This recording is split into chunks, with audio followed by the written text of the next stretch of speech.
Rebecca's asking about, should everyone have an attorney knowledgeable in literary screenwriting legalities? Well, yes, if you have a contract, you should have a lawyer. You should have an attorney, yes. If there's, business on the table, or if there's a contract being given to you, you should have someone with at least legal background.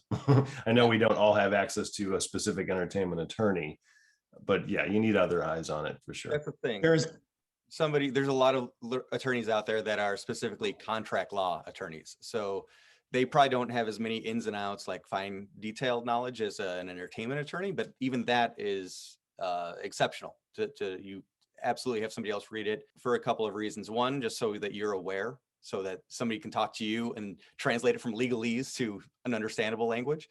And then it's up to you if you want to bring up those points in a negotiation. I know a lot of times for newer writers, newer creators, you are nervous about asking. And I've sold a pitch and I had an attorney look at it and it's like, well, be aware of these things. I'm like, well, some of them, it didn't matter to me. So that was okay, but it was still good to know.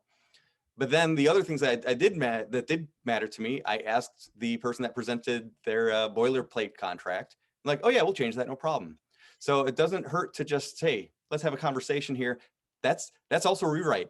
It's a contract. That's the rough draft of their contract. And it's okay to have a conversation and stand up for your own ideas and projects. And, you know, you want to bend, of course, as well, but it's definitely okay to ask, hey, how much wiggle room is on this item or this item? I still would urge everybody to try to find an entertainment attorney, even though contract attorneys are in the same space. There is a difference between asking for too much, and a lot of people who are not in the entertainment industry, you know, they want to protect you 100%, but they ask for things that are kind of unreasonable for new writers. So if you can at least, you have somebody in the family who's a contract attorney, and then have them look over the first draft and then hire somebody to just finalize the last version to make sure that you're not asking for things that will kill the deal. I would just be careful of that. You know, this is your career. You're going to be playing in the big leagues. You have to act like it. And having an entertainment attorney is acting like it. And so you have to do things within your means. You have to trust your gut.